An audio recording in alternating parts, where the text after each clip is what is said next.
Keravalaisen koulutytön surmasta epäilty nuorehko mies on tunnustanut. Kotimaan matkailun suosio on selvässä kasvussa. Tero Pitkämäen heitto Lapinlahden eliittikisoissa jäi huolestuttavan lyhyeksi. Aiheesta urheilu-uutisissa. Hyvää iltaa. Poliisin runsas tunti sitten kiinni ottama hieman yli 20-vuotias mies on alustavasti tunnustanut keravalaisen koulutytön surman. Poliisi pääsi epäilyn jäljille illalla yleisövihjeen ja tutkintansa perusteella. Teon motiivista ei ole tietoa, mutta keravalainen mies on kärsinyt mielenterveysongelmista.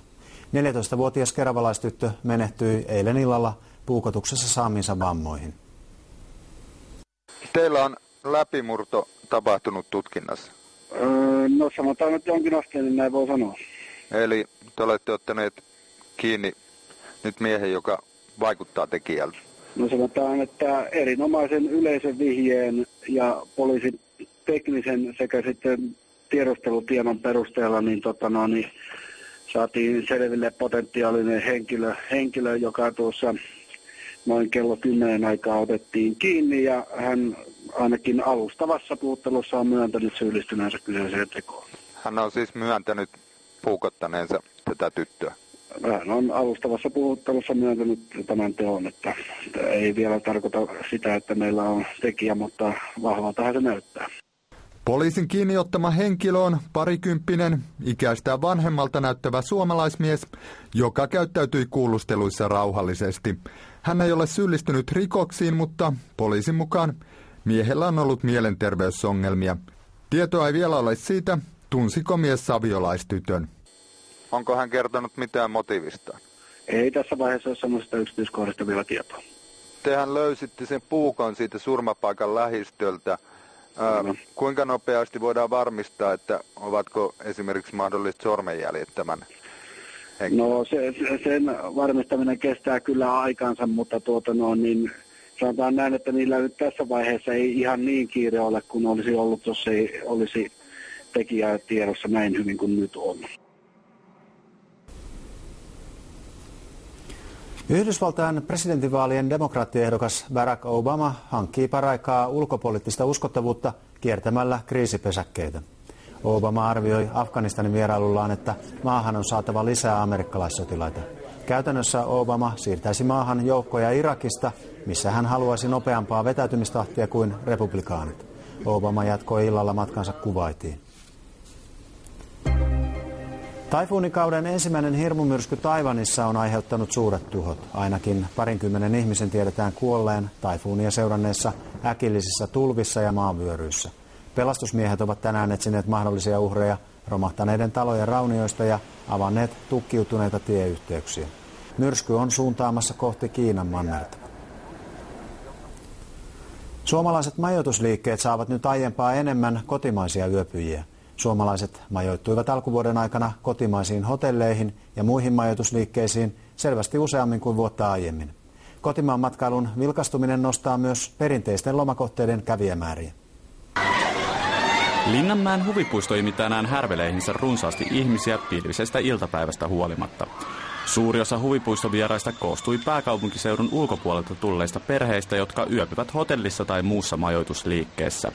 Myös Itä-Suomeen suuntaava Pajusen perhe suosii lomillaan hotellien pehmeitä lakanoita.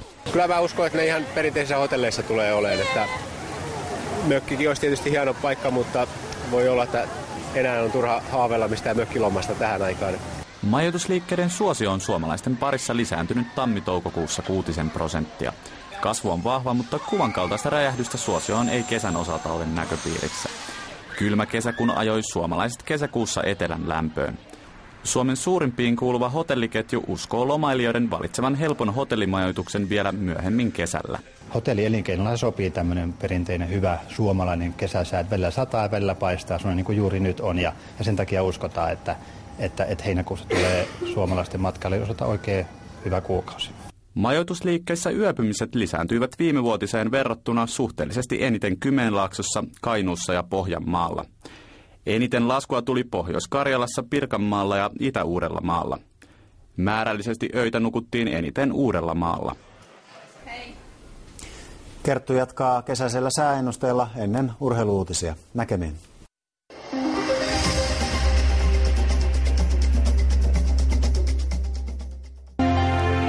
Sään tarjoaa Myllyn Paras.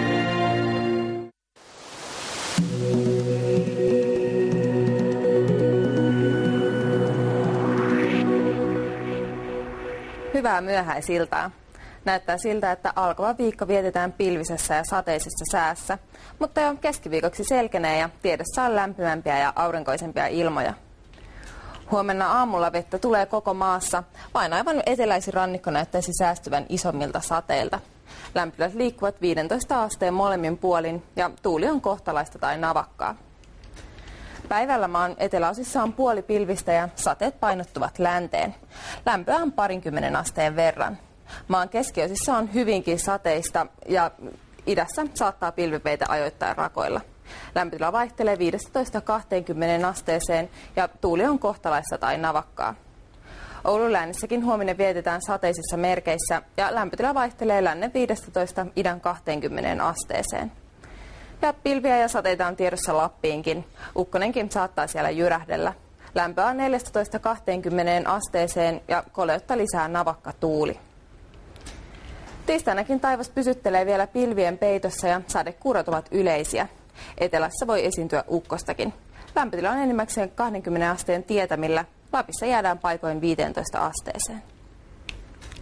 Tiistai-illan ja yön aikana nuo sateet väistyvät ja sää selkenee koko maassa. Keskiviikko onkin poutainen ja monin paikoin aurinkoinen päivä. Suuressa osassa maata elohopea nousee ainakin 20 lämpöasteeseen. Ja etelässä päästään jo helleen lukemiin. Mutta tästä jatketaan urheilulla. Säästä mukavaa illanjatkoa.